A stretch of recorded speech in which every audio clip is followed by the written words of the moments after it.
Welcome to Electrified. It's your host, Dylan Loomis. A quick message from yesterday. So just to be clear, I am not a Navy veteran. That hat that I was wearing, it is my grandpa's, and sometimes I put it on and just forget. So definitely don't want to pretend to be a fraud out here. And to anybody that actually served our country, I salute you. Thank you very much. So for today's episode, it'll be a quick one because tonight we have the Inspiration 4 mission that will be taking place. SpaceX is streaming. I believe the stream actually already started, but the actual launch itself has about a 5-hour window starting at around 8 p.m. So if you're not familiar, there is an excellent documentary on Netflix documenting this entire mission and the backstories of each of these 4 people, these non-professional astronauts that will be orbiting the Earth 3 times. Very interesting stuff, so highly recommend you check it out. But a few quick news items to get to today. So Beast Pilot on Reddit shared this video of their screen in their Tesla basically freezing. Now, they thought it might have been a construction zone, but a long story short, some other users were reporting similar freezing scenarios outside of construction zones, saying it's a bug with the current version, not just with construction. And somebody said that if you put the car in reverse, that will fix it. Now, of course, you can't really do that on the highway. Other users said that if you just wait about 90 seconds, sometimes it will auto-correct itself. If you have any experience with this bug, let us know what your solution was, but just a heads up. We got some hacker news that Tesla may be bringing the upgrade tab that previously was just in the mobile app, for things like FSD or upgrading the speed of the car with the faster acceleration. It looks like this user was able to catch a screenshot. As you can see right here, we have the upgrade tab. So not active yet, but perhaps something we will see in the next few weeks, which of course would make those purchases and upgrades that much easier, being able to do it directly in the car. In case you missed it, there is a new Model 3 illuminated door sill for sale on the Tesla shop website for $250. So the installation looked pretty easy. You just remove this one and replace it with a new door sill that has the battery powered LED light. So I personally am a big fan of interior lighting. That said, I'm not sure it's worth $250, but who am I to say? That option is out there if that's something that interests you. Very important point here shared by Hallmark's catalog that I think more people need to keep in mind as this discussion about the tax incentives carries on. He says, Tesla haters celebrating the EV tax credit language that favors unions as bad for Tesla is hilarious. You realize how huge it is for the EV tax credit to be returning to Tesla at all, right? As the largest seller of EVs, Tesla will benefit more than anyone. So yes, look, I agree with Rob. The new language is appalling, and getting $9,000 in credits for basically a $1,000 cost for a 7 kilowatt hour battery is actually ridiculous. However, zooming out, looking at the big picture, Tesla getting any incentives for new car purchases is a huge deal. So even if it's not the full amount and it's only a fraction, it's still more than they have had in recent memory. So this is still going to benefit Tesla in a huge way. They sell by far the most EVs. So when it comes to a dollar for dollar sales and benefit from this new tax incentive structure, Tesla will still probably lead the way. So I just didn't want that to get lost in all of the noise around these tax incentives. So Giga Berlin did not yet get final approval for the factory, but it did get approval for the new 120 million euro funding for their battery factory, which is approximately 140 million US dollars. At first, Giga Berlin will be looking to produce around 50 gigawatt hours of battery cells every year, which is roughly in the neighborhood of Giga Nevada. We haven't had an official figure come from there, but most guesses are it's around 75 gigawatt hours per year.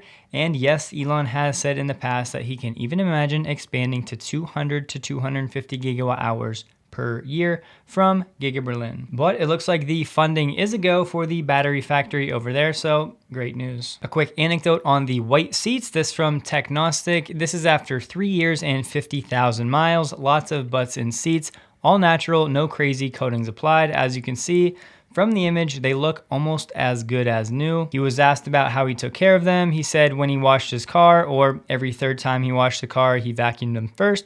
Then he took a window cleaner and sprayed them and wiped them down. That's it. He also used a $10 leather protectant spray he got on Amazon, but that was only once or twice years ago. So if you're on the fence about the white seats and how they will hold up, there's a small anecdote for you. So this news story has been reported on a few different times over the last few days, but it looks like Tesla's FSD FSD Beta 10 is indeed in Canada, at least for some users. We have one user in particular, his name is Josh. I will link his YouTube videos below if you want to watch the FSD Beta in Canada. I've honestly been very curious to see Beta 10 in different international areas with different driving rules, regulations, signs, especially when it comes to certain places that are going to have drivers on the left-hand side of the road. Very interested to see how the beta will work for that, but there you have it, video linked below if you want to check it out. And if you are in Canada, let us know if you have access to this feature. JD Power just came out with its newest results for its latest study. This is an appeal study, APEAL. Basically, it talks about how emotionally attached users are to their vehicles, and it goes over about 37 different criteria. Now, Tesla did top the list, but it's unofficial because they don't meet the qualifying criteria, meaning Tesla doesn't allow their customers to be surveyed in 15 states. So their results were based on only 35 states, which takes them out of the official rankings, but here we have it. This study measures owners' emotional attachment and level of excitement with their new vehicle. The appeal study asks owners to consider 37 attributes ranging from the sense of comfort they feel when climbing into the driver's seat to the exhilaration they get when they step on the accelerator. Then the survey computes an overall appeal index score measured on a 1,000-point scale. As you can see, Tesla's unofficial score is the highest in the study. Tesla receives an appeal index of 893, which was 3 points lower than last year. And as mentioned, Tesla is not officially ranked because of the reasons I mentioned before. But officially, Porsche ranked highest among premium brands and tied Dodge overall with a score of 882. And Dodge ranked highest among the mass market brands and tied Porsche overall with a score of 882. Alex shared that BMW canceled or postponed their hyped L3 autonomous driving functionality for the iX. This coming from the head of research and development. We still need time after the launch of the car for the technically necessary safeguarding of the technology building block. If we see real added value for our customers in the combination of safety, function, and assumption of responsibility by the system, we will offer the option. Now, I did do a quick search to try to verify this quote. I was not able to find anything officially, but Alex has been good in the past, so we'll take that for what it's worth. A quick note here, another Wall Street firm, Bank of America, is now initiating coverage on Lucid, and they opened up with a $30 price target on Lucid from analyst John Murphy. John Murphy is ranked 1,070 out of 7,641 analysts and has a success rate of 62% and an average return of 12%. And speaking of Lucid, there were two articles today that came out but were then later taken down, and this one in particular actually says the original news was published in violation of an embargo by a third party. What the news said was that the EPA actually confirmed the Lucid Dreams range of 520 miles, but like I said, it was then taken down. So definitely not official of yet, but I did see it earlier. So once again, we'll take that for what it's worth. But as mentioned, today was going to be a quicker episode. I definitely want to settle down. I have some things to take care of ahead of this inspiration for launch tonight. Once again, 8 p.m. I believe the stream is started on SpaceX already. If you have time, go to Netflix, check the Countdown documentary, even if it's after the fact. It was really well done, very interesting, and very inspirational for sure. But thank you all for your patience with me over the past week. I've been all over the place, so hopefully I can get back, take care of what I need to do, and settle back into a nice, consistent routine. But as mentioned, I really appreciate your patience. So enjoy the launch tonight. Thank you guys for watching. Please take a second to like the video if you did. Hope you have a wonderful day, and a big thank you to all of my Patreon supporters. A SpaceX rocket is set to launch 4 civilians into orbit for a 3-day voyage circling the Earth, liftoff expected in the U.S. And I say it like that because this is the first time anybody has ever put civilians into orbit. We've seen a couple of civilian launches of late, but they just sort of briefly pierced up into space and then came right back down. So I think this is a really big deal. Joining us to talk about it, Lisa Rich, founder and chief operating officer at commercial space company Explore. And with us from Cape Canaveral, Florida, is our own roving space reporter, Ed Ludlow. Ed, let's start with you. What do we expect in terms of the tick-tock here? When are we going to see the launch, and how long is it going to take them to get into orbit, et cetera?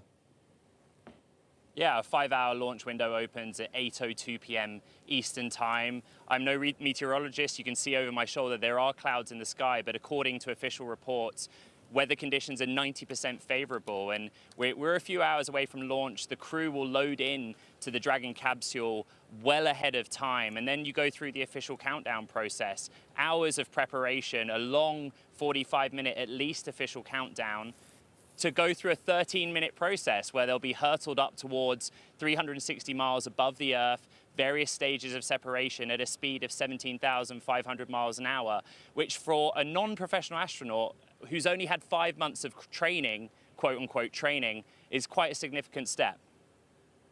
Lisa, what does this mean for you? What does this mean for the industry that we're sending civilians up into orbit now? Yeah, this is a fantastic moment to have civilians going to orbit.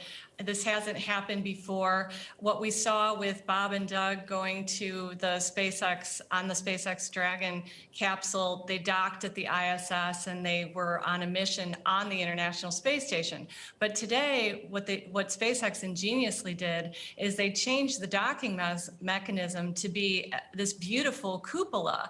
And now that there's a cupola on the Dragon and they're going to be in orbit, they're going to have this unbelievable experience of flying in space and being in orbit, and it's going to be extraordinary. This is a moment for commercial space. It's opening up access and showing that a commercial company can design a mission for their own purposes. And in this case, one of their purposes was to promote St. Jude's and to raise awareness for cancer research, which I think is just a wonderful, significant way of flying to space and making it meaningful.